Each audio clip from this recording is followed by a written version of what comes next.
What's going on, everybody? Welcome to another episode of the Long Box Sessions. I'm your host, Alex Dandino. And I'm Josh Griffey. With a very pregnant pause, yes, he is. Guys, always catch us on Instagram, Facebook, Twitter, all of your socials. We hope you are doing all right. Please stay safe out there. Please listen to our show. Please listen to our other show, Film Alchemist, where we are doing a crazy month coming up, a double month. It'll be The Pod is a Madman, and The Pod is Taken Captive. I'm not sure you guys are ready for it. I know I'm not ready for it. I barely started preparing yesterday. I watched my second movie today, which was wonderful, by the way. So get ready for that. And then, of course, catch us on YouTube. If you are right now, thank you. If you're seeing our lovely faces, I've been moisturizing. You're welcome. Yeah, Nerd Alchemists, plural. And subscribe at the bottom. I'm pointing to the bottom where there is no button or anything like that. If you're on YouTube. All right, let's get this show on the road, guys. We hope you're doing well. Griff, how are you? I'm good, man. Hanging in. Sure, I get that. Yeah, we're all just sort of there today. Griffey and I decided we would surprise you all with a book club this week. A book that actually we've been meaning to do on here for a while now, and actually might also be, if I'm not mistaken, our first Alan Moore. Yes, indeed. First, yeah. I was trying to remember if we had done Watchmen or not, but hopefully we had not. That has been done to death. No. No, we decided to take on another of his classic adapted to films that he hated books, V for Vendetta. Came out in, what is the year that this book came out? V for Vendetta, I believe, started publishing in 1982, so he'd probably been working on that several years beforehand. Yeah, it actually was a writing sample he had tried to submit for a writing contest, I believe, where it was essentially just a pansexual white-faced terrorist. Yeah. So, the roots of what became V. Right. Well, it's originally, this thing called Warrior. It was put in the black and white book called Warrior between 1982 and 1985, which is actually, there was a British anthology comic, apparently. According to Wikipedia. Who knows? I could be wrong. But in any sense, it's now collected into a lovely trade, which you may get on, obviously, your bookstore, your local, who definitely need it now, by the way, should you feel the need. Ours are all closed out here. They've officially they're not even allowing curbside pickup. So if you can find a way to get your books mailed to you, that is also helpful. Sorry, I wanted to put that plug out there. It's also available on Kindle. And of course, if you want to order it through Amazon, you can buy it through Amazon too. Oh boy. I had not read this book in so long. It probably was college the last time I read this book. I had mainly just, I think the last time I had spent any time with V for Vendetta was the movie, which we're not going to really talk about because, quite frankly, it's not at all the same as this book. Honestly, as far as adaptations go, it's so shockingly different from what I think the intention, original intention to inception of film. It's so different to me. Having read the book, it's just kind of shocking. So, but yeah, I don't know. What do you think, Griff? Yeah, I don't know. I actually enjoyed the film. Something like this is a classic kind of comic book where you start reading it and you just are like, write the fucking novel. You obviously wanted this to be a novel, right? Right. But, right. I don't think this suffers because it is one of those things in comics. It's so funny too because in the edition I have, it has an article in the back that Alan Moore had written several years after V became this cult classic, right? Right.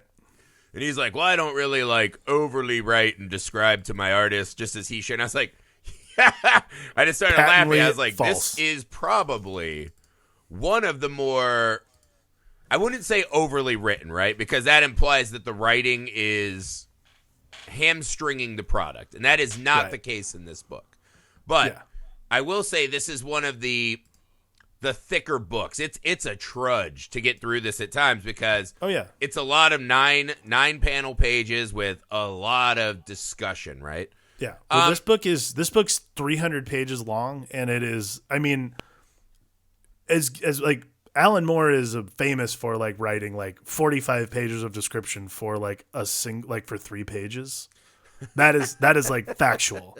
I actually have a copy of the first 3 pages of The Killing Joke, and he wrote 45 pages of description to accompany The Killing Joke. So I cannot imagine the weighty tome this was. But nevertheless. And this was earlier Alan Moore too, so maybe not as much, but maybe. I think what it is though is I think this book, I think it's pretty impressive actually, right? And I think that's the thing you get into in this book is for how much is crammed into every single page.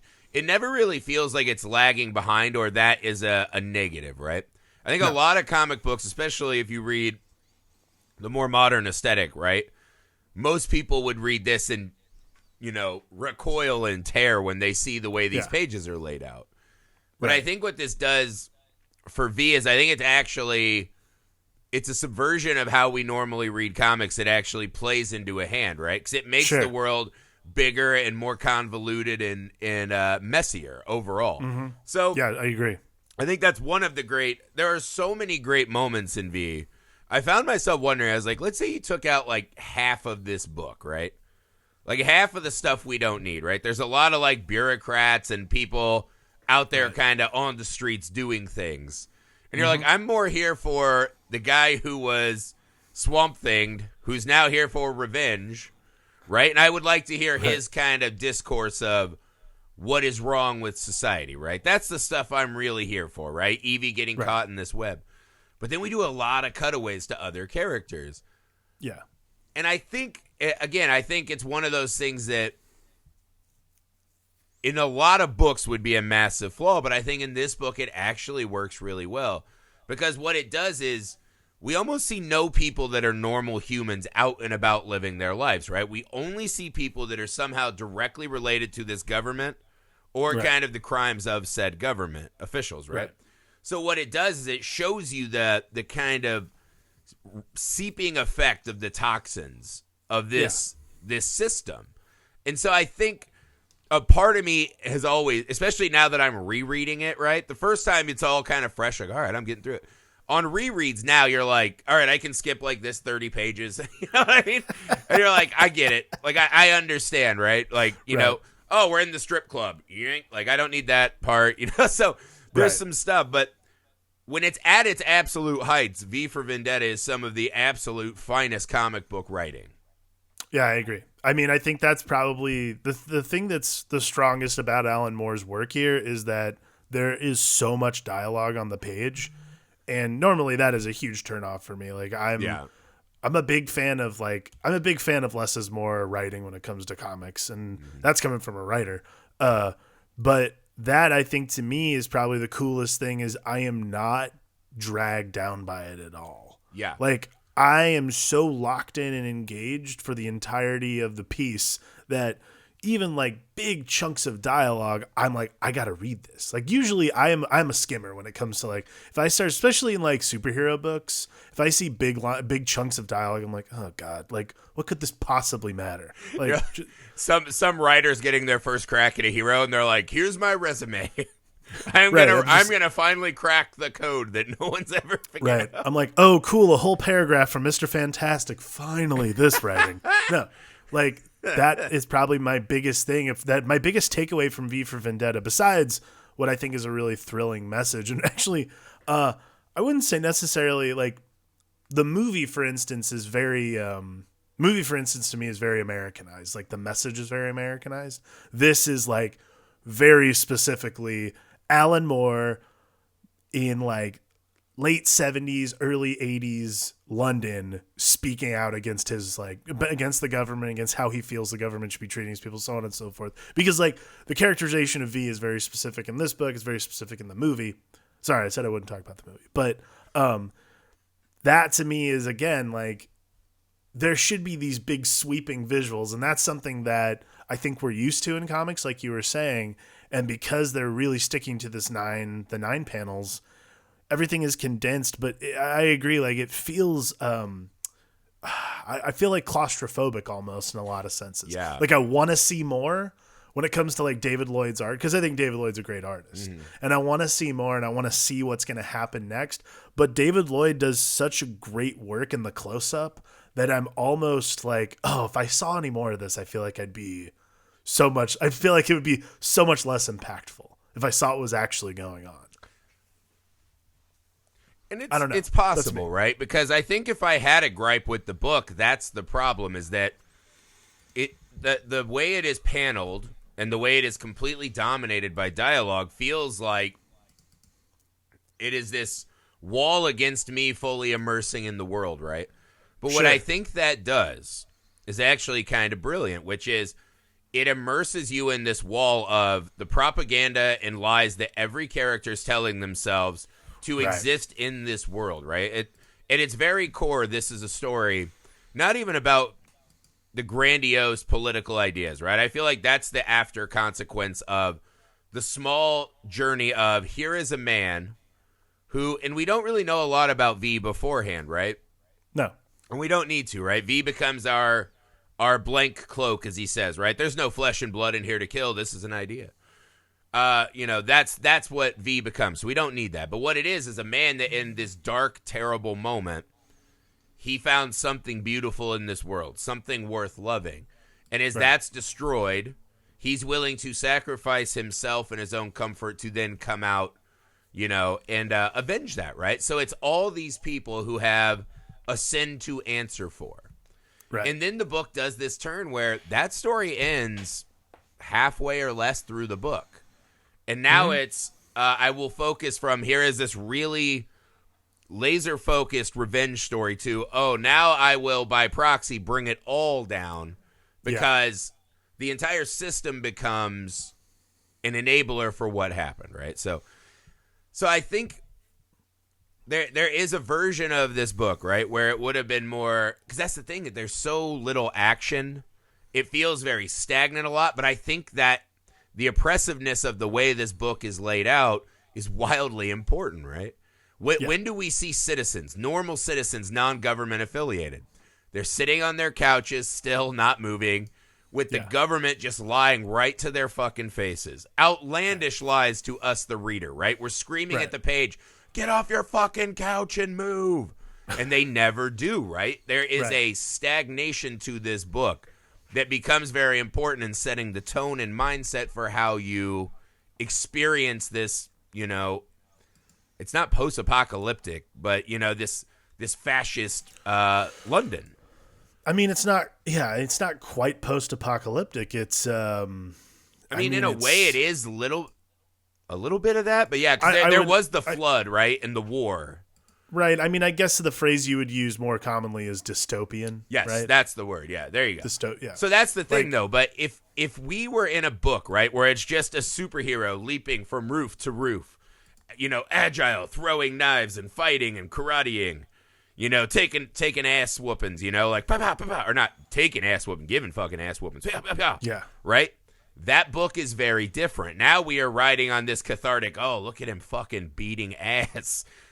And this book never does that, right? No.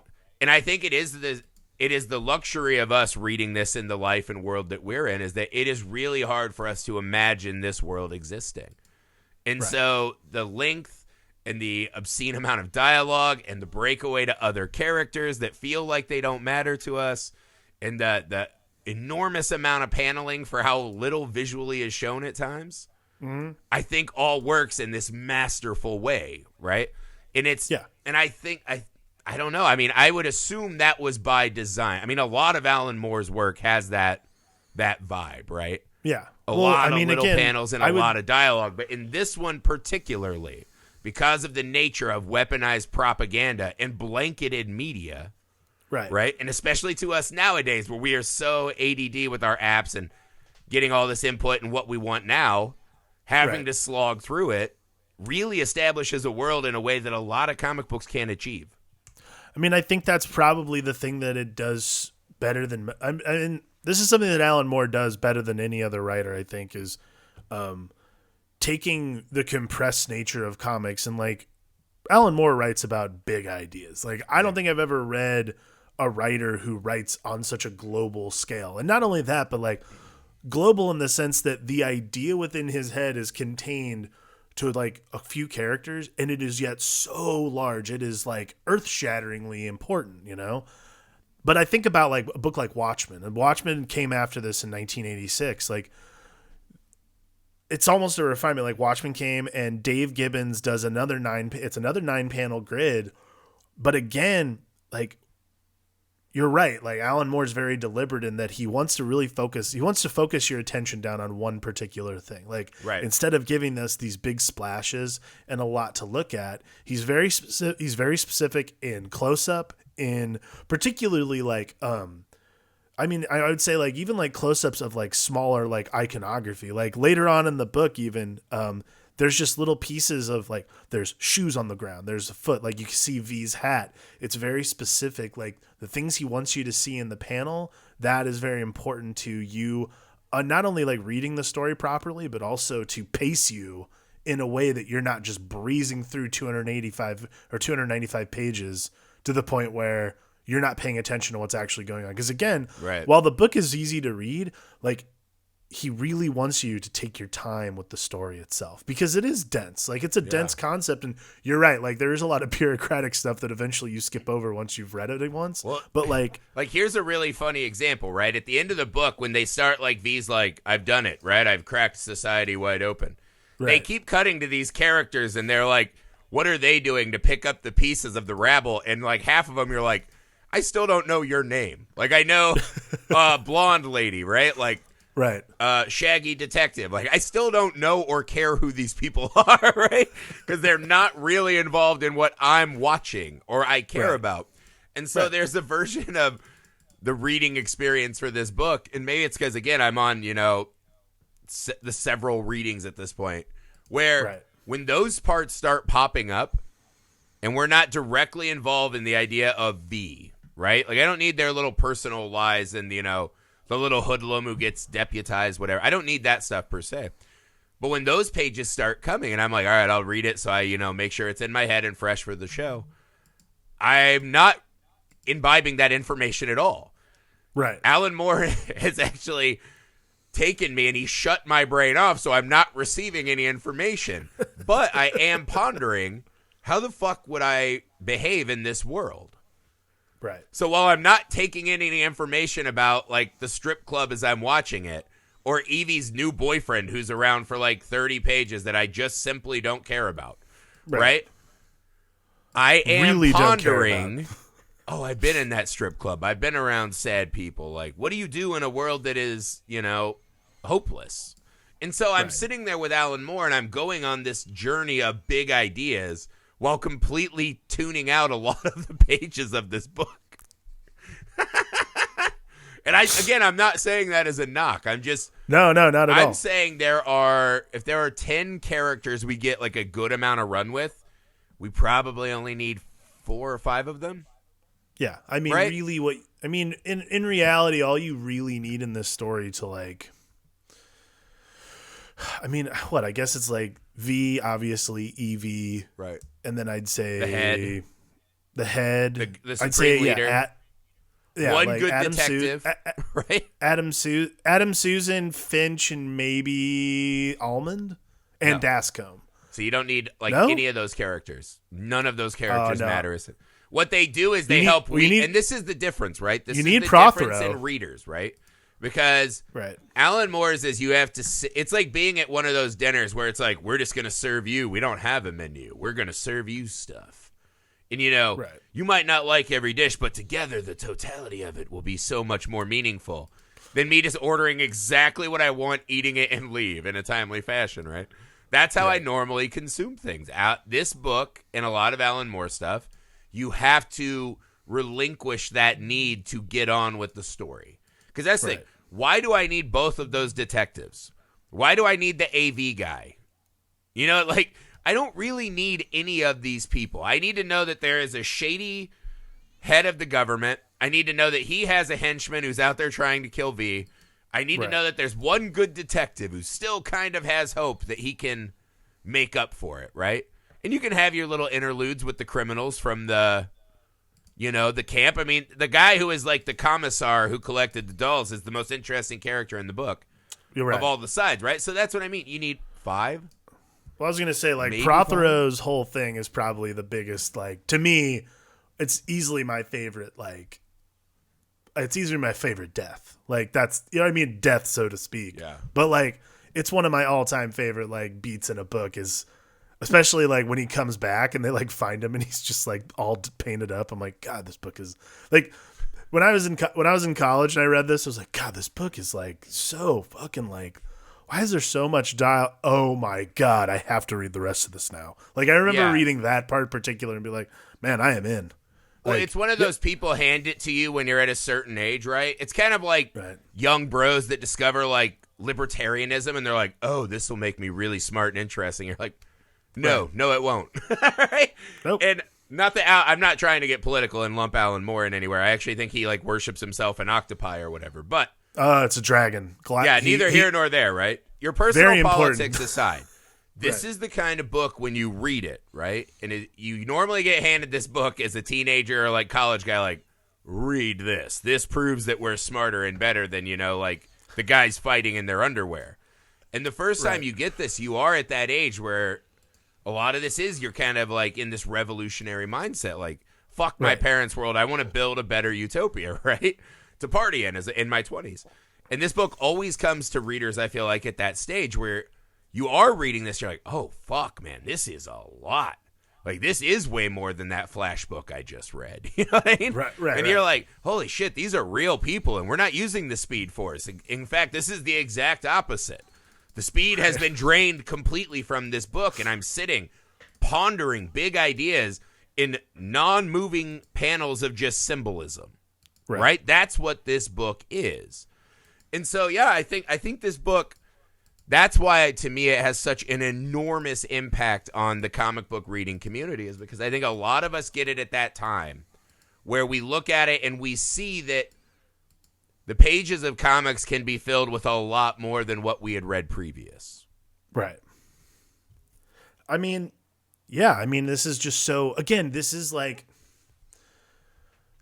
the best way I could describe it to me. Like, and this is like, this goes for like anytime I really think Alan Moore is one of those watershed people. If you're going to be in comics and really into comics, Alan Moore is one of those watershed writers. Like, everyone always talks about Alan Moore, and you can read Saga Swamp Thing. It's great. I think his Swamp Thing run's wonderful, and Watchmen's great and that kind of stuff. But this to me is like, V for Vendetta is always sort of like the version that everyone's like, oh, comic books aren't literature. And then you hand that book to them and you're like, it actually is like, it can be pretty dense if you really pay attention to it. Like, that to me is this book, which is why it's interesting, because it is absolutely that like book people hand each other in college and you're like, hey, you want to get political? Let's read this and wear Guy Fawkes masks. Yeah, right. For the rest it's like of our when life. you're in college and like the first time you're like, minimum wage paycheck ggets taxed and you're like, revolution!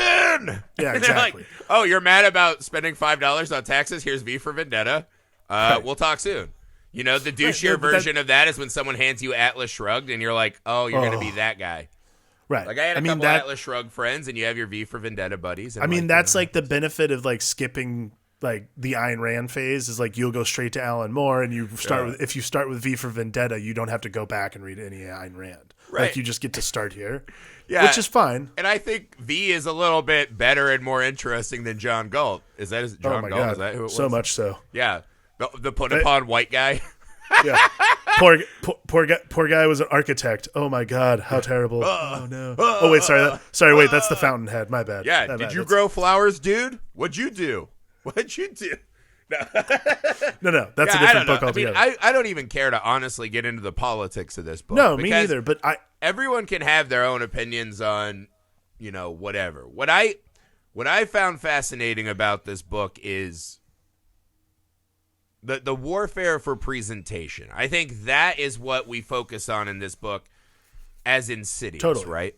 Because not only is our hero always in a mask of some kind or in a silhouette where we can't see his face, but we spend a lot of time in close-ups watching people when they think they're not being watched anymore, trying to decide who they are. Mm-hmm. And I think that's what this book is really about. That's what I keep enjoying more and more as I get older, is this. We live in a society where it is so accepted that everything around us is a lie, right? A lie for the common good. And again, I'm not trying to get political here. Fuck off. And also, if this is the party you would be with anyways, fuck you. But but what it is this is a world where a bad thing happened. Some people came in and said, we'll make it better. They started doing horrible things, but because we could all lie to ourselves and say, maybe it's okay, that is the society that we now live in, right? And everything in this book we see from the government's perspective is just blanketing us with nonstop reinforcement of a lie. Right. So what you have is a character in V who comes in, and he is one lie after another, right? We never see his face. He is cloaked, so we can't truly see his body. His outfits are all black. He switches faces. We constantly see V turn into like a prop, right? Where he's like a mannequin or a broom tied together, right? So V is nothing but lies the whole time, right? And so this is what it is, right? This body of lies has now been infected by a virus that it cannot stop.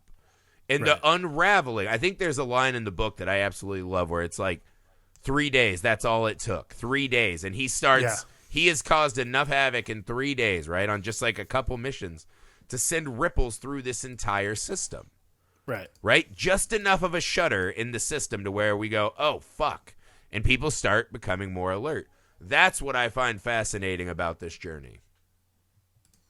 I mean, I think the thing that I love the most about the character of V is that because he is in a mask, all his dialogue, a lot of the time, the benefit of comic books a lot of the time is like we can see characters' facial expressions, so that informs us of what their intentions truly are. V is a unique character in that his face does not change. So what we have to do is read it as ourselves. And I think that's what makes V for Vendetta so special and so unique in this way, is because the things that V says, like the whole bit, like when he goes to the Old Bailey and has like that conversation with himself / her, that to me is like a great example of he's talking to himself the whole time.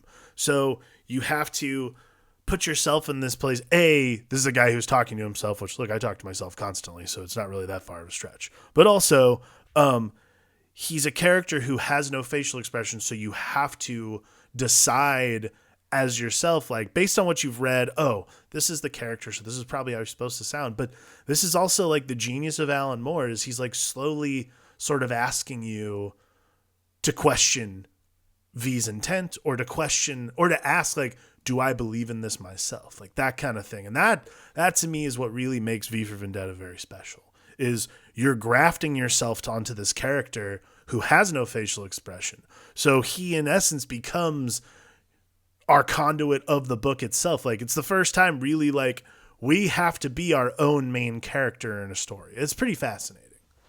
Yeah, well also, I mean, he does have an expression and it's always a smile, right? Right. So in this world of immense tragedy that we seem to be sitting in, right? And to all of us it would seem scarier and scarier. He's always smiling in the face of it. He begins talking about they've forgotten the melodrama, right? And so early on, we see him kill a man, right? We see this girl come along. She starts getting caught up in this, she helps seduce a pedophile priest, and then he's murdered. And we see her have the breakdown of, I didn't know. Of course you knew. You watched him kill a guy. You watched buildings blow up. You knew exactly who he was, but you wanted to dabble in it. Right. And in that moment, Evie is the audience where we all watch and read a lot of these stories where you have the lone vigilante going after people we think are bad guys and having it out. And we're like, wow, that is cathartic and fun. And then Alan Moore pulls a trick on us, which is, a little ways into the book when Evie starts, I didn't know. Right, yeah. That's fucking nonsense. And she even kind of later is like, I was just trying to like make it okay for me. But I won't do it again. And it's like, okay, but you're also like, you probably will want to at some point, right? Like the world is not changing. And once you've opened that box, how do you go back? And that's what a lot of this is the line stepping, right? Like once you start breaking things, how many more things have to fall, right? So this one lady, her trust in the system is a little bit broken, right? Because she has a job. It's not enough. She has to prostitute. And then all of a sudden these guys are going to kill her for it. And she hadn't even taken money or anything like that. Next thing you know, here comes a guy from outside of the system righting a wrong as we see it while committing a wrong. And so that's what a lot of this book is who draws those lines, right? Right. And that's where I think it becomes fascinating for us, especially in those moments where you're not as interested. Your brain is still doing those calculations on who does deserve to die, right? The doctor that was treating him but then seemingly reforms her life. And we hear, right? That's what sends the detective down the rabbit hole. It's not just because they were banging, but he's like, I saw her help children, right? Like, and she seemingly had sorrow and regret for what she did. Okay, does that change what she had done? The enormous amount of souls she had tortured and killed. So that's where those are the things your brain are working on the entire time in this book. Right. I mean, that's the best part about reading stories like this, particularly V for Vendetta, though, is that the entire world, like, it may seem very black and white. That's what I think is really fascinating because, yes, it may seem like, yes, fascism is wrong and V is an anarchist. So it's like literally the two exact opposite things. But the entirety of the story and the entirety of the intrigue within the story itself takes place within the gray for the reader, where it's like, I have to decide whether or not, like, cause look, there's some stuff that I don't necessarily agree with V on. Like, that's just me. I don't know what to say. Like, I don't think it's right to, enslave people or do any of the things that like Prothero and a lot of the people at Lark Hill did. But nevertheless, Evie, like you're right. Evie shouting at him saying like killing is wrong. I won't kill for you anymore. Like that is the audience because we've all grown up in this like Batman world where we think killing is wrong. And that's just part of our makeup as a society, makeup as readers. Yeah. But we also read The Punisher. We love that shit. Right. So to see a character, so to see a character who so flagrantly touts like, I don't care. Like, not only that I don't care, but like there's a reason, there's a method to the madness. Right. I think that's the best part about the book is that there is this, like that gray area that we all have to live in through the entirety of the series is what's really wonderful. But, right. Well, they do a better job now until they completely destroy that later in the book. But like here, what it is here's the guy who cares more about a collection of dolls, right, than the actual human beings he destroyed. Right? Like, is actually facing what he can assume is his death is still yelling in the face of his possible murderer, like, how dare you hurt my dolls? No self-reflection on what he did. And then we see that he's probably going to be, he's still alive. We don't know that he'll recover. But that was a thought in my brain is like, well, he's starting to say some words. So eventually he'll probably still be around and get more dolls. And that sucks. Right. Then you cut to a pedophile priest who's just loving the fact that he is like fleeced these rubes and now he gets to, pound some underage chick.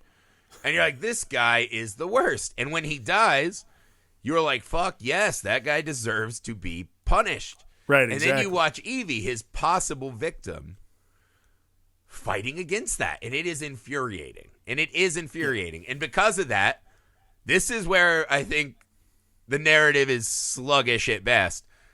V sends her back out, right? Yes. To learn a lesson. Essentially, she starts banging this guy to like have rent. He gets murdered. V takes her back and tortures the fuck out of her, right? To teach her the same lesson he went through, which is happiness is the greatest cage of all. Right. I mean, I think that's total. I mean, it feels like a very young man's childish way of saying what this book wants to say, which is, I do agree that there is, in comfort, there is a bit of potential to lie to yourself and let things happen in our society that aren't good.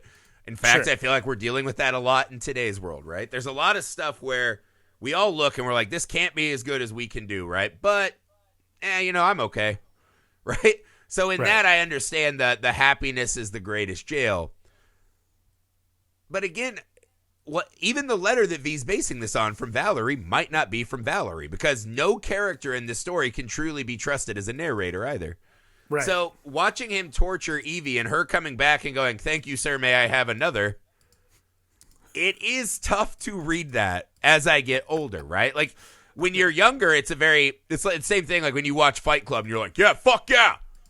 And then as you get older, you're like, I think there's better ways to go about this. You know what I mean? Like you're like, there's just better ways, you know? Yeah, and that's totally. very much how this moment rings is Evie going out and finding happiness. Yeah, you can say it's not true happiness and that guy died, and I think V even says like his happiness was fleeting. All right, well, what's the point of any of this? Right? What are we fighting for if not on some level happiness? Like, right. I don't know. That is, I don't either. Like that again, like this is. It sounds hardcore, but it doesn't. I mean, I think it's one of those ideas that you're like, yeah, fuck yeah. It sounds good as a rant, you know, and then all of a sudden you're like, I think that's horse shit. You know? Like, I think V could have just brought her back and been like, man, I'm sorry about your boyfriend. Hey, you're not into murdering, but do you want to, like, help out? like, did he have to torture her and shave her head and give her the possibly fake letter? I mean, that's like, yeah. I mean, that I think is probably, that's the scariest thing of all, by the way. And that's the thing that I thought, that's the thing I always enjoyed about the story is that I also think that V is like a total liar. I don't think any of that's true. Everything regarding Valerie is a total just falsehood. Like 100%. I mean, it could be because what we see is that every character has something, right, that they use as the thing they lie to themselves about, right? Right. And I think, personally, that's why V at the end is allowing himself to get shot. I think he wants this to be over in a way. Right. You know, and I think he believes that Evie can carry on, but that's the part that I've always struggled with a bit is that so he becomes the exact people he's tortured to create this monster to throw the lever on a train and then sit for a couple years and judge the rubble? Yeah. I mean, did she really have to be... I mean, her walking out and being like, I'm naked and being rained upon. I totally understand why you can't have a conversation with me. And they do that earlier. They plant the seeds like, oh, well, V's crazy as shit because of his therapy. And again, you're like, that could just be the doctor saying that. We don't see any evidence that V is crazy as shit, right? He seemingly has a pretty good grasp on logic. You know? So I mean, it becomes this gray area, but what we see in this moment is that our symbol for fighting against the wrongs in the world and the system, that there is flesh and bone under there, right? There is a heart under there that has its own flaws. And I don't know, perhaps that's what makes V more endearing. Maybe. I mean, I would say that endearing might be the wrong word now that we're talking about like Stockholm syndroming someone, but you know what I mean? Yeah, I mean, like it makes it more relatable, I guess. Maybe. I mean, to me, I guess in a way, relatability, I think, comes from it's one of the humanizing moments is that for some reason he keeps interfering in this girl's life. Right. And he thinks he's helping her. I think you could argue that he definitely is not. Right? Like once he kills those cops, the fingermen that are trying to, you know, kill her. Right. If he never talked to her the rest of the movie, you could argue he would do the exact same amount of good by just blowing the city up on his own. And she'd still just be like, well, I've, got this apartment I inherited from the dead guy, and we're going to do better. Like, and I didn't get tortured a bunch. You could argue. That's why there's all these conspiracy theories that he is her dad, right? Right. I mean, I don't know, man. That's like one of those, that's conspiracy theory stuff that I'm just not totally on board with. I don't think, even if that was Alan Moore's original intention, and he's come out later and said all of the victims you see under the mask in that later scene, none of those are who it is, right? That it's supposed to be that's kind of in every person. That we're all under that mask in a way. Let's say even if that was Alan Moore's intention all those years ago. Why would you want to read the book that way? Why would you want that to be? I gotta say, if that's how you wanted it to be, I think that's probably that's so much more sadistic than what he actually did. Like, hey, Dad, why didn't you jump in and help me before I had to get to the prostituting part? If you had come 1 week earlier, I'm not caught up in this whole fucking elaborate ruse. Yeah, I would say 1,000% no. That's not what I would. That is absolutely not what I would ever say. Oh my God. If Alan Moore came out and be like, well, yeah, of course it's his dad. You idiots didn't know that. I'd be like, Alan Moore's the worst writer I've ever read. That's not how he rolls. I don't think I'm saying that might have been like a seed in his mind somewhere. No. What I'm saying is if Alan Moore decided. There's no explanation for why this girl. You're telling me there's not an enormous amount of people that are broken and need help in this society? And there's nothing that sets her apart at the start, right? So it's hard for us as an audience to assume that there is not some ulterior motive, right? Especially the more you get to know V. Well, but you're asking a question. That's one of those things you got to throw away. You're asking a bigger question, though, about. I mean, again, there's a conspiracy theory, of course, to it, but like you're asking a larger question, which is why are any characters who are not like special per se in books interesting? I would look at Kingdom Come's another great example. Kingdom Come, Norman McKay. What makes Norman McKay special? Oh, he knew the Sandman, some fucking sea level guy from years ago. Doesn't mean he should be able to dole out judgment for the Spectre. Like it's the same thing. Like the lens we choose to read a book through. That's what makes Evie kind of unique. Is that like Evie is absolutely the audience for like that scene. I mean, that's pretty much it. Like the rest of us are not like I'm not running with Evie. Well, for most of this book. The other theory is that you are the whole time, that this is exactly the Fight Club model. And that all right. If you want to go back again, if we're going to do that, who has been ripped from the system, right? And that explains because one of the big hiccups of the story is that at the end, when she dons the mask, right? And she's on the roof addressing the crowd, who has now heard V's voice multiple times, right? When he did like the VTV segment, he's been on the radio. Right. When they look up and all of a sudden there's V and it looks like V and sounds like V. And no one's like, hey, that's not him. Like that's someone in a mask, right? Like no one says that. They're so caught up. And you could just say they're caught up in this greater, sweeping symbolism as their, society's crumbling around them. But there's a way to look at that why is no one taken aback when Evie speaks from within V's mask? That when Evie looks there and at the end she pulls V's mask, right? Is that V is just telling her, you can never see the face, I believe he says, right? You need to know the face, but you can never remove my mask. Is that him just saying that the reason she can't see the face because it's her own fucking face, right? And then we see her face go into the perfect grin. And then maybe that explains the lie that is Valerie, potentially. I don't know. I mean, I think once you lose the Lark Hill-ness of it all. Yeah. I mean, again, once it becomes... Here's another piece of evidence I never thought about. Remember when she lifts the doctor lifts, she's like, can I see the face one more time? Yeah. And V lifts the mask and she goes, you're beautiful. Earlier in the book, she specifically said in her journals, that guy is ugly. Gross, right? So maybe at that point it's already Evie.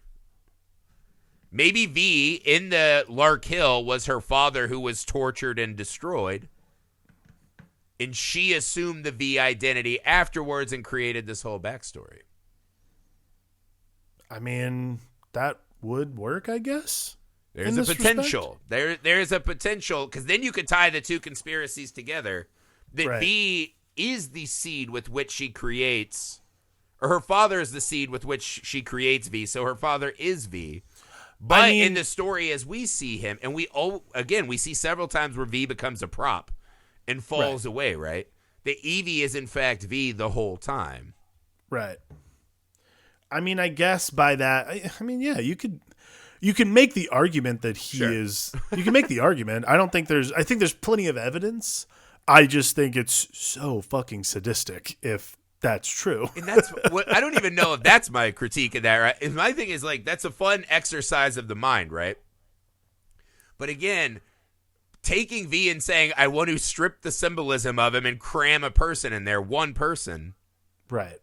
That seems to be taking away the greatest asset of the character. Okay, but well, hang on. Okay, but it is fun as a thought experiment. In relation to what we're talking about, though, like, roll with me here.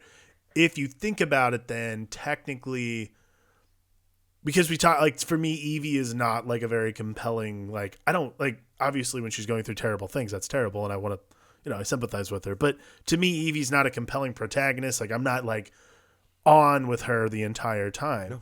So really, if she does put on the mask and we don't care about her by omission, essentially she becomes the everyman. She becomes V. V, like, you know, and I'm, again, the whole like V is all of us and we are all of V, so on and so forth. Like, that still works even with her with the mask on. Like, we're the only ones who know she has the mask on. So in reality, I don't know. It could play, but in any sense, the segment like, here, right? For those of you on YouTube, right? This is the thing where she's having her vision, and V's essentially leading her out of the compound, right? That's the part of the book that is the hiccup to me. Why he just saved her life? Why then let her go? Right? Why send her out with nothing? All because she says she won't kill for him anymore. Blah blah blah. That's the hiccup of the book. Why does he send her back out? Why is he still spying on her and Gordon? What is different from her that she must become this, replacement for him? And why must he torture her? The actions of V in this segment make no sense. For a person who is so calculating, setting up the dominoes so that we can see them all clearly, like Evie at the end of the book, we all kind of sit there and say, well, that part doesn't add up, right? Like that part and Gordon getting slaughtered. She even says at one point, like, how did you know exactly what happened to Gordon?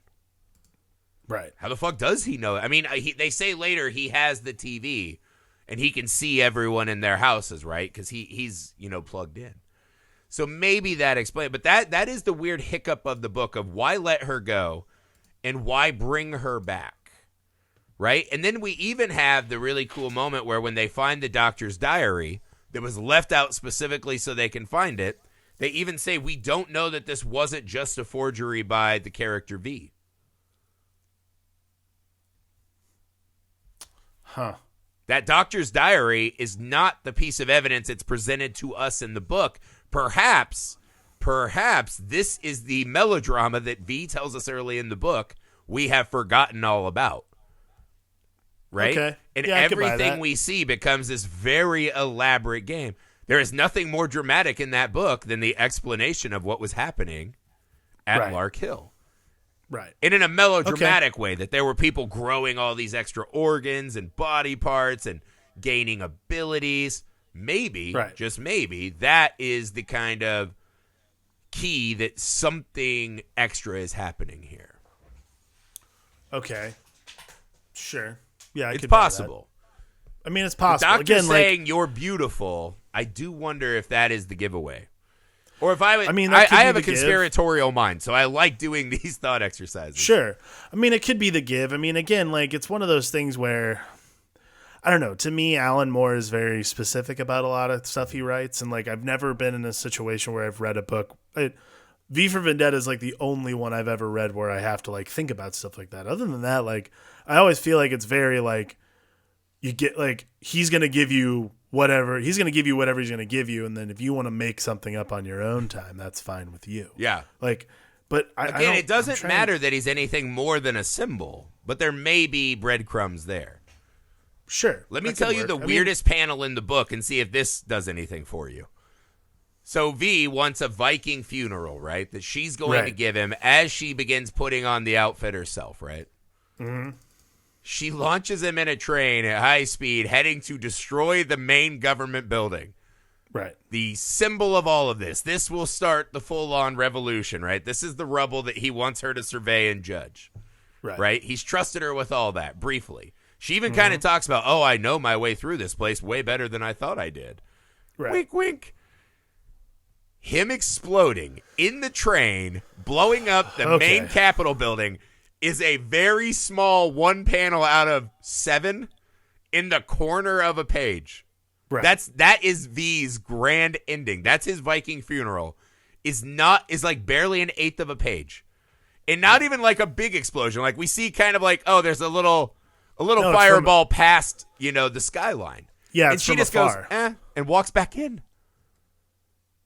Just walks back in. Not only does V not matter at all, seemingly, in this moment, it's such a... And I took it when I first read it as this is Alan Moore saying, this is how flimsy all of these things are once laid bare, right? Right. Is that they all just disappear in a little puff of smoke. But maybe, just maybe, the reason Evie doesn't even care that much to watch is because she knows that, that is just the mask and the roses in there, right? Could be. I mean, like, maybe the reason she doesn't need to watch is simply because she knows there's more work to be done, which is why, like, the next page is she that's when she goes down and sees the detective, right? She just sees the detective, and that's why she's like, we're in the shadow gallery, this is my home. Like, she literally starts the story over. Right. So, like, in reality, that to me is much more what Evie's accomplishing, is she's restarting the story. She's restarting the cycle to keep the people going, so to speak. So, I mean, that to me is always how I've interpreted it. But I mean, the way it's your conspiratorial mind certainly could sway. I could give you that. My conspiratorial mind, yeah. I don't know. I mean, I guess the argument would be is that Finch seemingly shoots someone. Sure. Right? But he's also fucked up on drugs.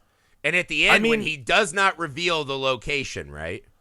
Yeah. That's another one of those weird, like, hanging threads that Alan Moore leaves is, so he starts coming out of his drug stupor, right? Because he's like, I need to trip balls at a concentration camp so I can know what this guy is. right. Magically finds himself in a subway with a hobo V and then facing the real V.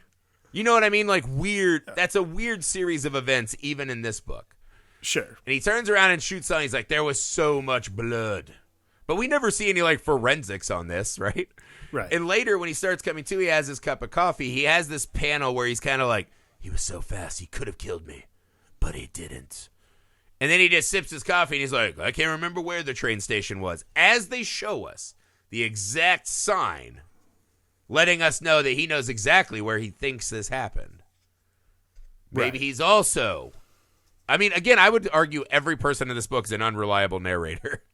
Yeah, I mean, like, this whole book could be like one big fucking Fugazi, Like, that's like the best part about the whole thing is you read it and you're like, none of this might be true. This might just be some bullshit made up thing that this, like, that Evie particularly, like, there's no one honest in this book. I mean, the only person, like, everybody seems to be just, like, kind of making it up as they go. So to me, I mean, this could literally, okay, think about this.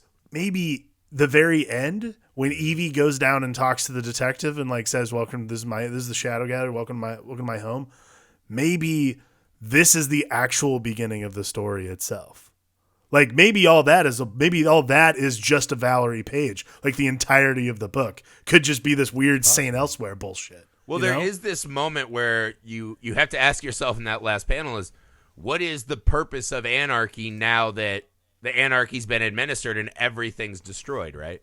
Right. Is V there, as everything's in rubble, right? Is anarchy there to make it worse or grow, right? He says anarchy can be a creator too. But I would argue that once you start creating again, that's not anarchy. You're building on what anarchy did. That now you are establishing order. That's a different agent that's administering that, right?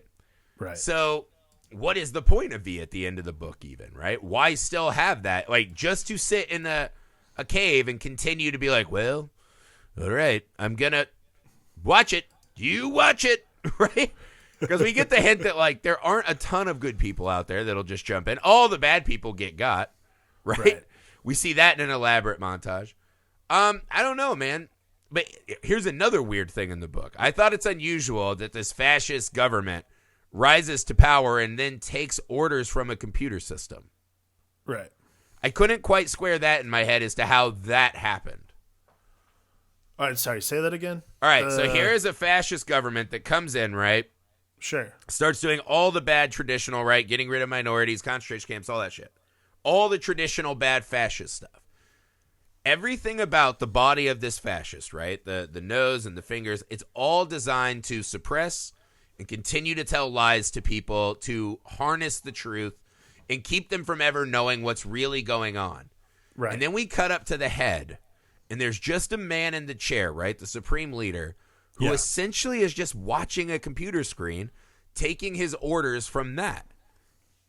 So he is getting his information by proxy through what could be another source of propaganda, ruling him in a fascist order.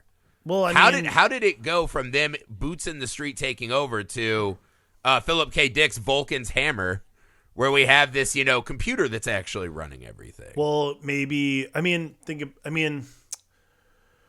I'm trying to put it in a way that I don't.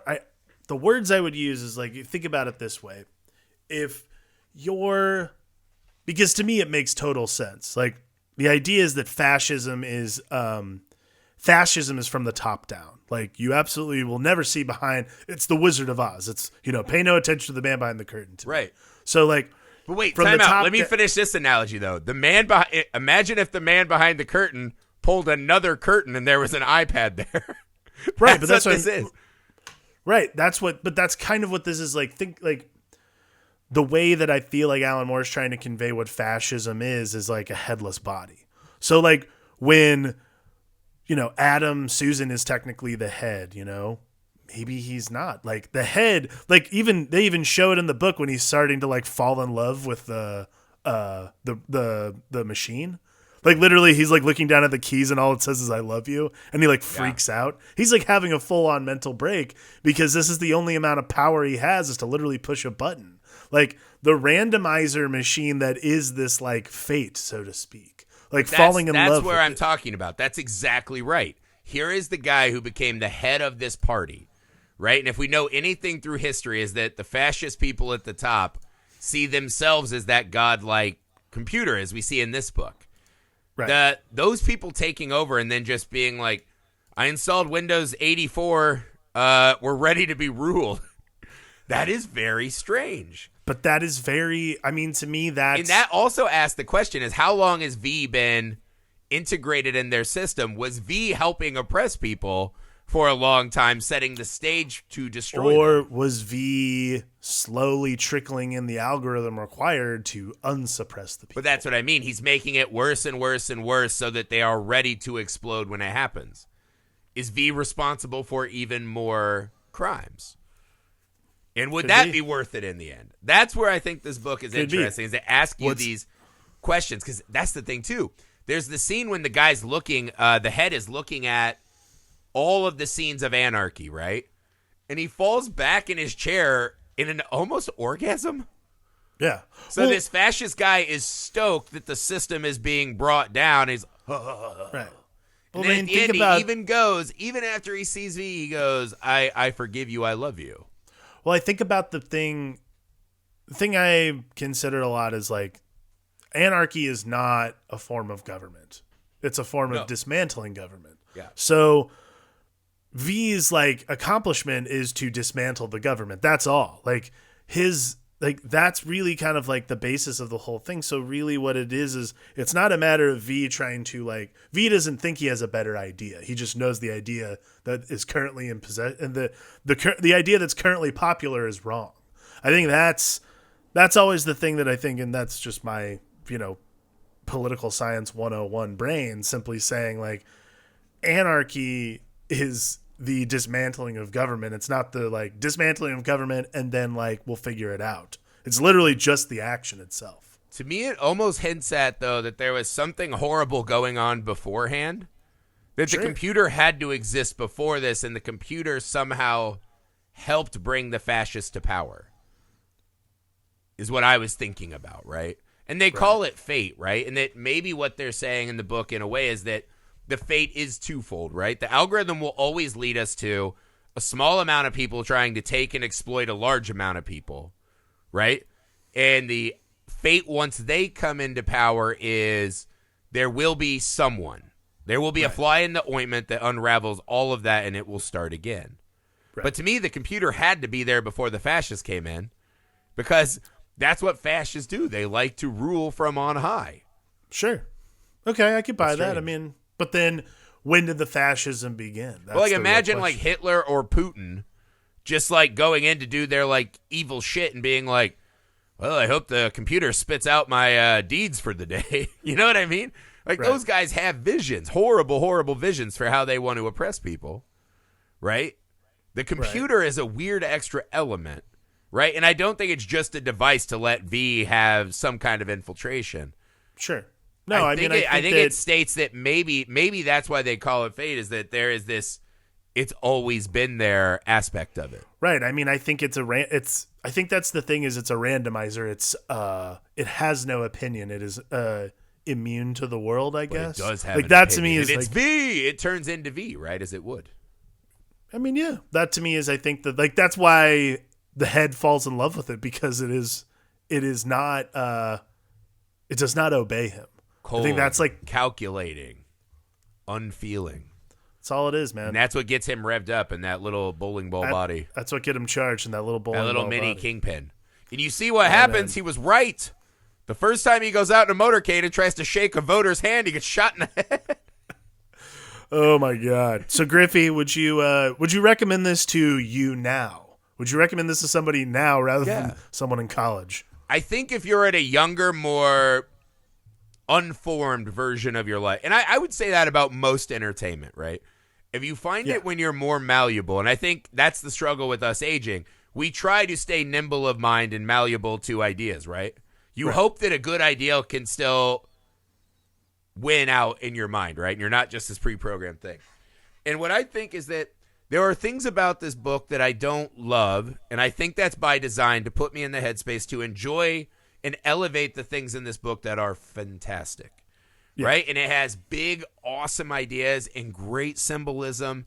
And it's one of those books that, I'm not going to lie, I don't think this is a great reading experience for a lot of people. And I don't think it's probably a great reading experience to read more than once. I think the way it is laid out is a bit oppressive at times. But I think that's by design, and I think reading it is so valuable at any age because it will give you a lot of things to ponder well after you put it on your shelf. Yeah, I would give you that, definitely. I mean, I think it's a book that you don't have to read every year, but it's a book worth coming back to if you're feeling like you need to, like if you need to read something politically charged. I think V for Vendetta is a good choice. Well, I mean, again, even reading it today, right?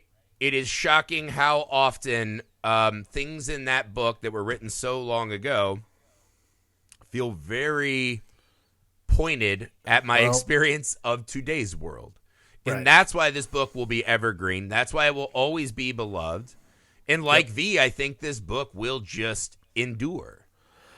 You know, man, I think that ultimately we're just going to be, I mean, again, like that's the world. Like the world is cyclical in nature. But I think that there's never going to be a time where V for Vendetta is not sort of a relevant read for a young person, an old person, person of any age. Yeah, man. That's it, guys. Did you read V for Vendetta? Probably not. We didn't tell you we were going to read it. But if you have, do you agree with any of the things we've said? Is V Evie's father? Is V the head? Is V anything? Who knows? That's the real question. Evie is V. It's in the name, guys. Get it. I just cracked the code for you. Evie's V the whole time. Good Lord. Oh, I my win. God. Where's my X-Files? Where's my X-Files? V for Vendetta. Over. All right, guys. We hope you enjoyed this episode. Please, if you did, go to our Apple Podcast app. If that's the app you use, even if it's not, go to Apple Podcasts, rate and review our show. It really helps us with the metrics, really helps us get on other people's wavelengths. We really want to. We want to show people this wonderful show. I'm just going to call it right now. Next month, we're going to do another book club. We're going to do Immortal Hulk because we're up to issue 23 on the app, and I have to talk about this book now because it's so fucking good. I'm in. I have a bunch of Immortal Hulk. I'm ready. So, guys, if you have not read Immortal Hulk yet, download it on Marvel Unlimited. Order the trade, please. Like, help your local comic book shop out if you can in these very, very uncertain times. We hope you guys are doing okay. Stay safe out there. Please wash your hands. Don't touch your face. You saw me touch my face a bunch, but I've washed my hands. Boom. I don't know if that's for exact science. I should have done that. That was very Rudy Gobert of me. I need a V mask, so I'm not touching myself anymore. Right, I know. We all need V masks to go to the grocery store. Guys, from the Long Box Sessions, I'm Alex Dandino. And I'm Josh Griffey.